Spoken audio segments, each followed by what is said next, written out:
Ladies and gentlemen, it's your boy Shae, the one and only. And today, guys, you are welcome to Amplify. Real people, real voices, real reactions. I'm not just giving my opinion, I'm voicing what the people of the world are saying. Let's get into it. So, Gazans plead for rescue from Hamas rule. The UN will not like this.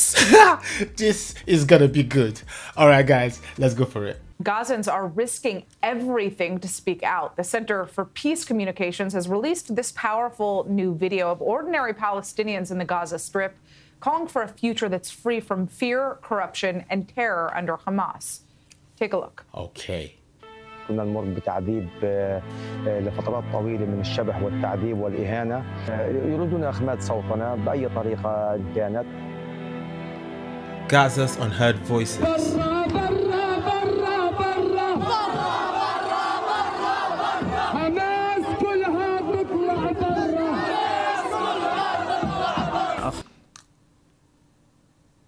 Did that actually just happen? They are calling out for Hamas to get out.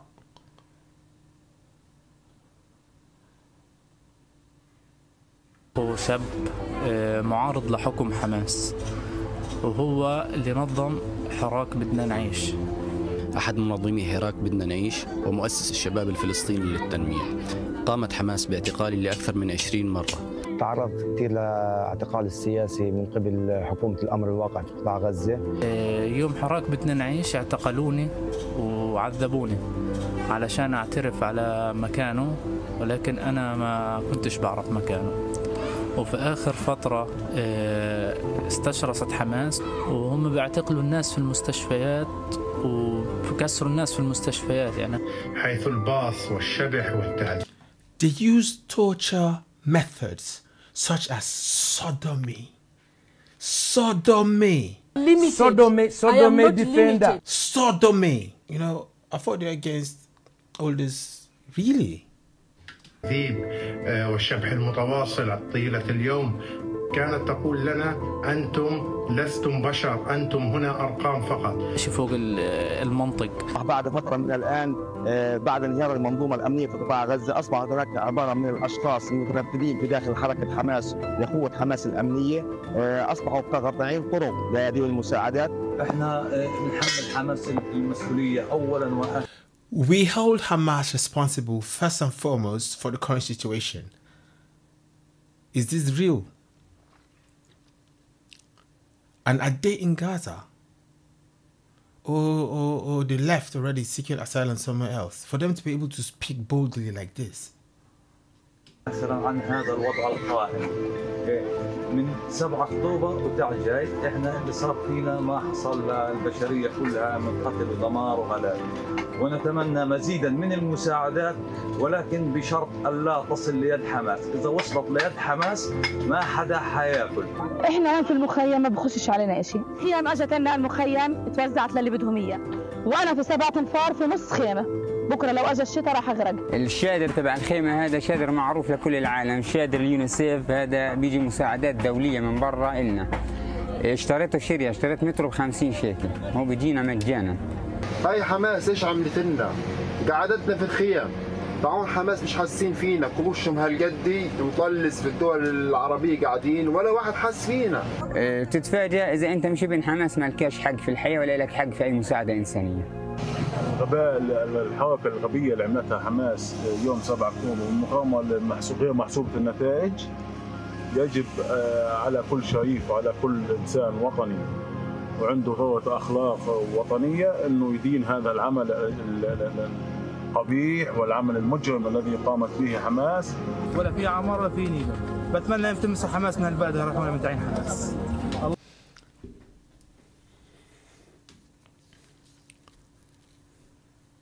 So all this while, all this time that this has been, going on, where have all these voices been? Where have they been? Is it that they've been silent or they've been suppressed by the mainstream media? So we didn't get to hear about this a long time ago. But why now? It's just a question I'm asking. الله يعدمنا اياهم في الدنيا وفي الاخره. الطوفان علينا ايش الناس استفادت؟ ولا استفدنا حاجه. بس تخربط ديارنا، واللي صايب الصايب، واللي استشهد استشهد، واللي اتدمر اتدمر. احنا هيك حماس بتعاملنا واحنا مسلمين فلسطينيين، فكيف بدها تعامل مخطوفين الاسرائيليين؟ واحنا بنناشد العالم كله بتخليصنا من حماس، لانه احنا بدنا نعيش بسلام مع الاسرائيليين. اريد ان اقول شيء، اننا لا نريد ان نرى حكم حماس يعود الينا من جديد. Wow, that was intense. All right, well, joining us now is Joseph Broad. He is the president of the Center for Peace Communications. You have just released this powerful video of Gazans speaking out against Hamas.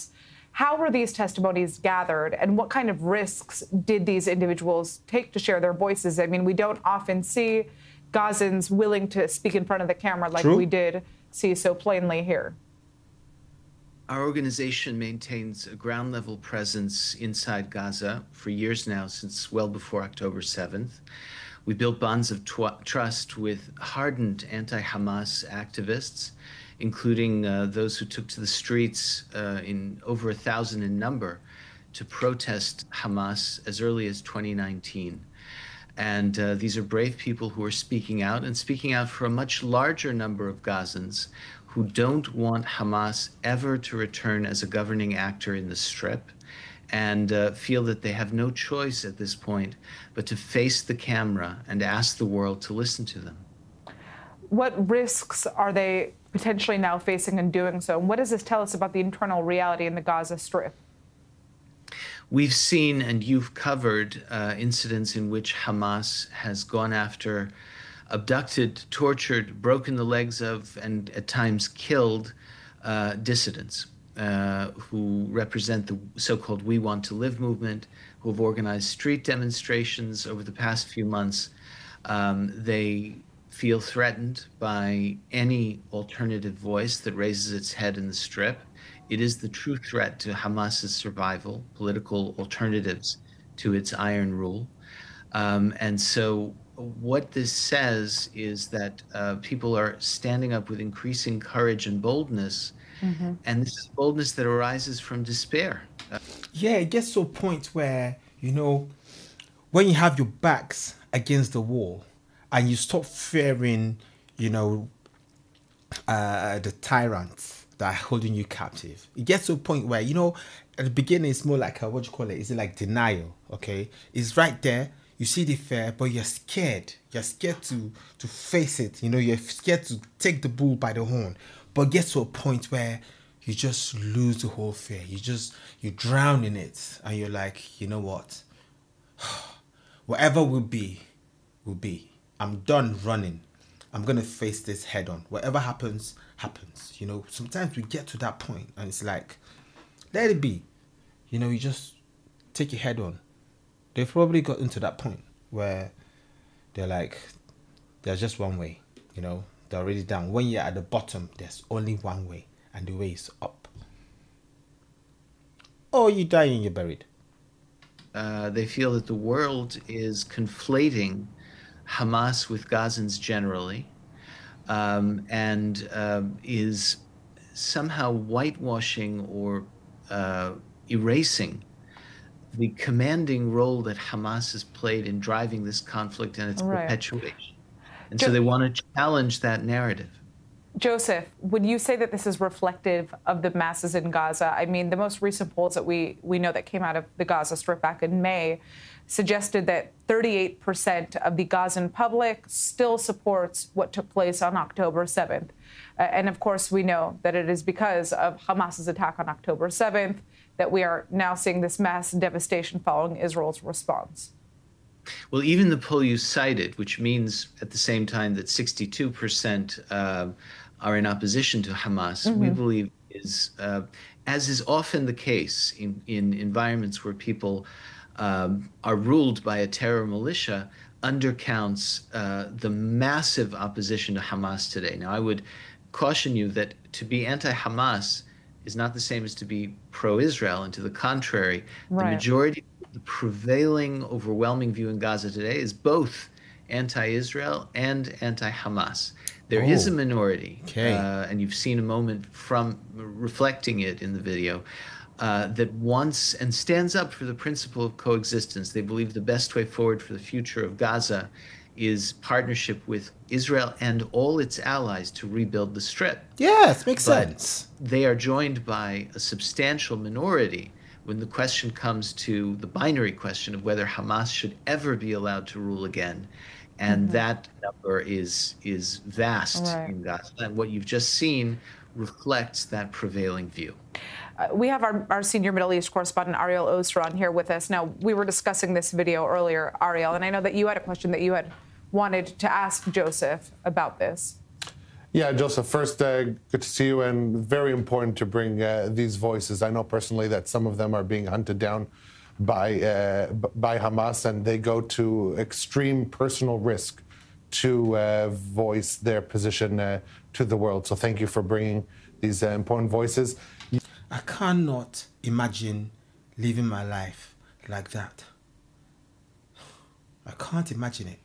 You at the Center for Peace Communications, you drew up a plan of the so-called safe zones that would show the prospect of the IDF kind of cleaning out areas from Hamas and then providing safety for Gazans for self-rule in specific pockets. Now, is this a scenario that is viable if Israel moves forward with the plan to conquer, to fully occupy Gaza? Is this something that could potentially lay the groundwork for a plan such as these safe zones that you've drawn up in the past? And just to add to that, what are you hearing from Gazans on the ground that you're in contact with in regards to these alleged plans to occupy the Gaza Strip? So actually, your two questions are nicely related. To clarify what we did, we have given voice to Gazan aspirations to establish enclaves of self-rule, to pilot civil administration in discrete areas where they would have an opportunity to secure them internally, while Israeli and perhaps other forces defend them externally from Hamas, rocket, and other threats, which they're not yet in a position to respond to themselves. So since we enabled Gazans to give testimony proposing such ideas in the parliaments of Germany, Spain, Italy, Canada, and the US Congress, we've seen the beginnings of those enclaves form.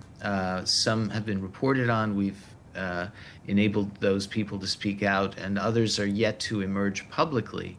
And the idea, I think, is that once you have an enclave of non-Hamas self-rule, you have an opportunity to introduce supply lines of food and aid, and an environment in which people are safe both from Hamas and from Israeli rocket and other fire, because those are designated and understood to be no longer posing a threat to Israel, while at the same time challenging Hamas by simply building up an alternative. So there's enormous Gazan support for this approach, and you know, we see these efforts beginning to bear fruit. That's the trend that we see, and as the word spreads that they are increasingly viable. All these protesters that protest week in, week out, where are they? Why are they not talking about things like this? You know, like, I mean, what I see is a double standard.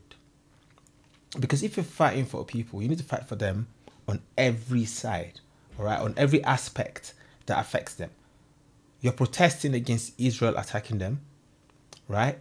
But also, there's another threat that they have within themselves. They don't talk about it. More and more Gazans want to move into the safety of those areas. Can you say how many of these areas, without specifying where, because you emphasize the discrete nature of these, can you say how many of these areas are currently operating inside the Gaza Strip? I don't think that the number of areas, you know, and there would be sensitivities to putting a number to them, is as relevant as the fact that there is a small number of pilot initiatives to this effect that range from a neighborhood or two to a larger expanse of territory held by a proper militia, or the beginnings of one. I think they lack for international support. Now, some people say, well, this, needs not to be in lieu of a larger concerted plan to bring alternative self-rule to the whole of Gaza. Obviously, efforts to get there have stalled for a range of political, military, and logistical reasons. But in the meantime, no one should, except for Hamas, should feel threatened by the prospect of these enclaves. They may eventually become the core building blocks of a larger settlement, but in the meantime, they're better than nothing. From a humanitarian level, they're a start, and it's important to give them a chance to develop, regardless of your vision of the ultimate outcome of this war. All right, Joseph Brott, I'd like to thank you so much for joining us. Really fascinating to hear your perspective and obviously to see this video. And I'm sure that we'll be having you back on soon again with continued updates from those you have in contact with on the ground in Gaza. Well, I must say this sounds like a good start if it doesn't get hijacked, all right? And becomes something worse than Hamas. Anyway, let's hear what the people are saying. Comment section. You will not see that on mainstream media. Absolutely true. This you will never see on mainstream media. Standard. People know this already. This is real news. You've said it, guys. You've said it. Those that side with Hamas are pure evil. Pray for goodness to overcome evil. You won't see this on the BBC. On the BBC. You want to see this on the BBC? Just forget it. BBC, absolutely ridiculous what they do, to be honest. The UN will not like this. This comment I saw was one of the reasons why I decided to check out this video. Because this person saying the UN will not like this, I just knew it, like, yes, this is gonna be a fire content. Yeah, I'm sorry for their suffering. Hopefully they will not support jihadism again. Also glad to see that they are not starving. Okay, fair point. That's what I thought about. The whole idea behind this, right, to free them from this Hamas rule, and with the militia developing, to protect some enclaves, some little neighborhoods. Great idea, all right? But what if they get hijacked? That was my question. What if they get hijacked? They only say these things now because they are tired of losing so badly. Fact is, before this war, if an Israeli accidentally went to Gaza, the citizens would attack and kill them. Is that so? The citizens would attack and kill them. Hundreds of Gazans who were working in Israel before the war were there only to gain intelligence for Hamas. Like spies. When they attacked, they knew how many family members were in each home, if they had a dog and where the safe room was and how to get in. Additionally, there has been a multi-million-dollar reward for any information leading to a hostage. Not one taker. They play on the compassion in the West. People in the West are just too uninformed to know it. They knew nothing of Gaza before this war. I'm telling you, myself, I didn't know much about Gaza until this war. This war opened my eyes. These people certainly look very well fed and dressed. All the things we hear on the news, yeah, everything, all right? This video right here, shall I say debunked it? This video basically exposed it. Israel's restraint is not political strategy. It's a reflection of moral clarity. They extend humility even towards enemies, not out of naivety, but because they recognize the deeper injustice. Gazans ruled by Hamas are not free agents. They are governed by terror, not truth. While Hamas and its supporters distort reality, Israel chooses to uphold it. This is what principled strength looks like. Mercy without compromise. Justice without vengeance. God bless Israel. Am Yisrael high. Wow. Wow. Okay. Beautiful. Guys, I'm not the one saying this. You are the one saying this. The people of the world are the ones speaking. All right. Send the college students down there so they can protest over there. They need to. Somebody needs to let them know about this here. Let them go over there and protest, because that is where the protest will have, you know, more impact. This reminds me of what Musab Hassan Yusuf said about being tortured by Hamas, even as the son of one of the leaders. He also spoke about the horrible treatment of other prisoners, Palestinians. These young men could become a powerful voice for peace, helping to get rid of terror so everyone can live peaceably peacefully with their neighbors for the sake of their children and future generations. Guys, you guys are saying it much better than myself, much better than any commentary video. All right, this is real raw. People are speaking from their hearts. You know, a lot of times when I go to comment sections, that is where you see people speaking from the depth of their heart, because, you know, you've heard of keyboard warriors. They are keyboard warriors, yeah, but also people have this freedom to express themselves because you cannot put a face to the person. You know, there are people speak the honest truth. So there should be no toleration for terrorism. Hamas has ruined Gaza. The people desperately need a better government. And I will leave off, you know, I'll end up with this comment. Israel has been saying that all the way.